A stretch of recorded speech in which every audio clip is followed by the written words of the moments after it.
Good morning and happy Tuesday 10 at 10.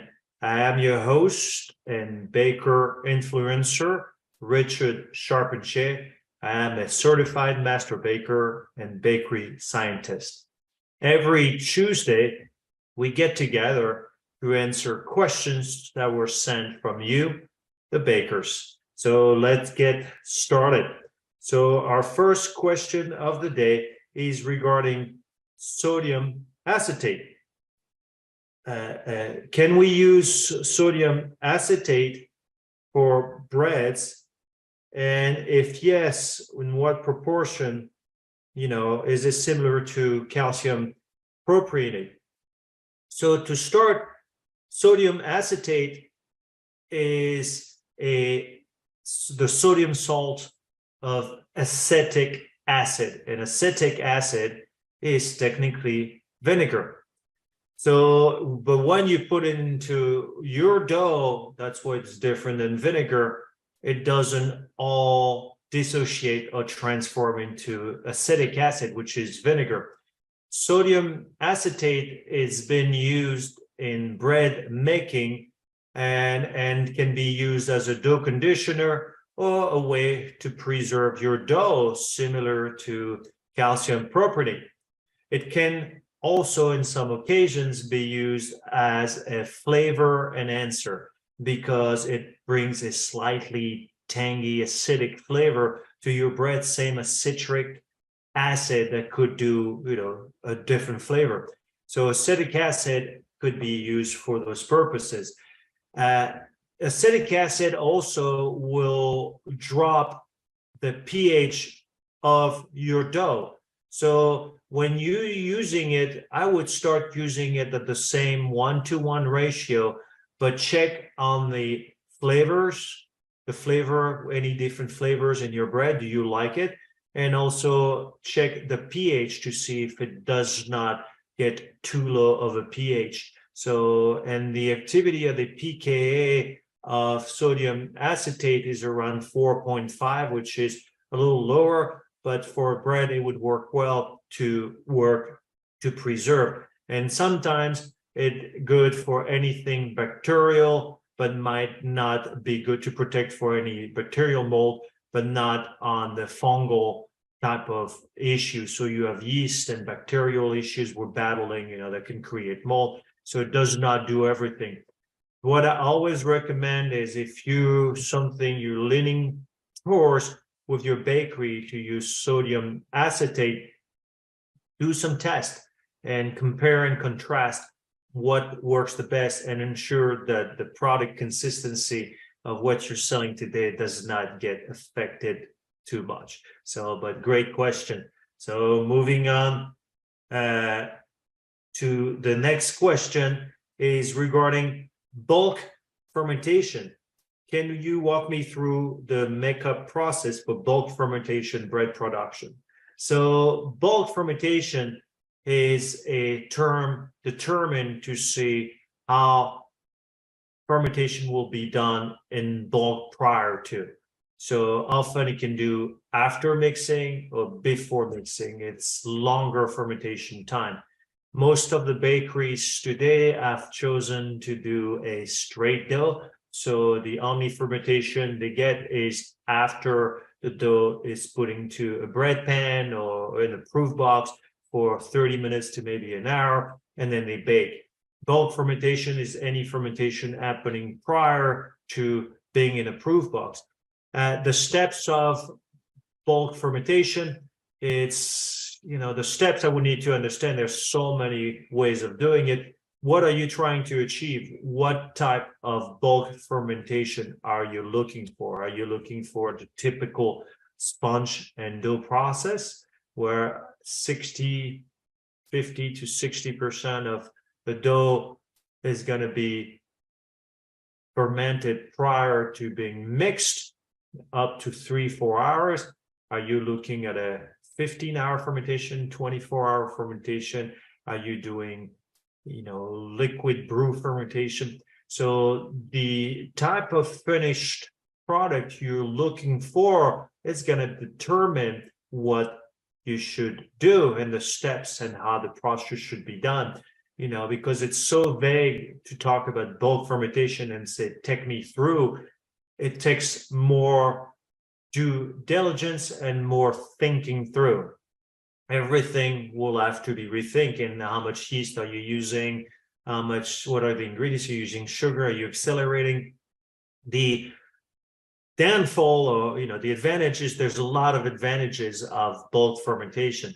What might be considered a disadvantage is the fact that creating bulk fermentation requires more space within your bakery dedicated to doing the bulk fermentation. Whether or not you ferment in a dough trough and you put a 500 or 1,000 pound, or you ferment individual loaves already on the rack, it's going to require the space and a room that is temperature controlled in order to create a consistent product. So that's basically something that could be, discussed for hours at a time.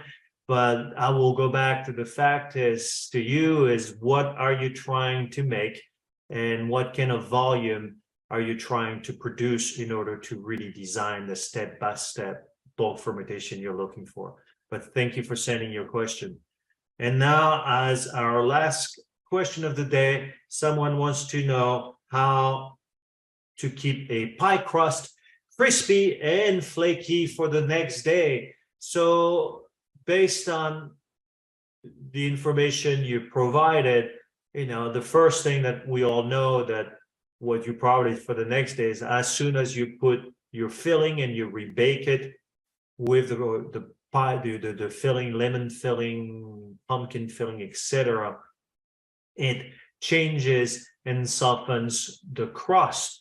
And often it is due to the fact of the water activity difference between your filling to the crust and the one with the highest water activity. And often in that case, it's the filling moisture will start migrating quickly to the crust and therefore making it soft and soggy. But that we know. So let's go through some steps and recommendations that you could use to keep a pie crust flaky and crispy over more than one day. So the first thing, let's think of how you make a pie crust. It's important when making a pie crust to keep all of the ingredients chilled when making it. That's why they often say use chilled water with your fat, because the fat, when it bakes, create the flakiness of a crust. So if you're using warm water and adding butter, that's going to start melting and you won't get the same result. So the first step is keep your ingredients chilled together. 2, don't overwork the dough.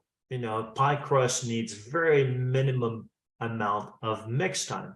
As you keep on mixing, you start developing some gluten. And gluten is great for bread, but not for your crust. That'll make it tough and chewy. Another point, if you're using fat for a crust, what fat are you using? You would recommend, butter is always a good start. Butter gives you that flavor and color and smell. But sometimes by blending butter, maybe with a higher melt point shortening, will create more flakiness. So that requires playing around until you get the right texture. Some people have, in my career, used vinegar. A small amount of vinegar will help mellow the overall gluten and making a shorter bite into the product. Don't put too much vinegar where now you can taste the vinegar, but a small amount of vinegar, maybe 0.25% on baker's percent, would be sufficient to mellow it out and allow you to change the texture. And we're talking about it, but one of the most important factor, what flour are you using for your pie crust?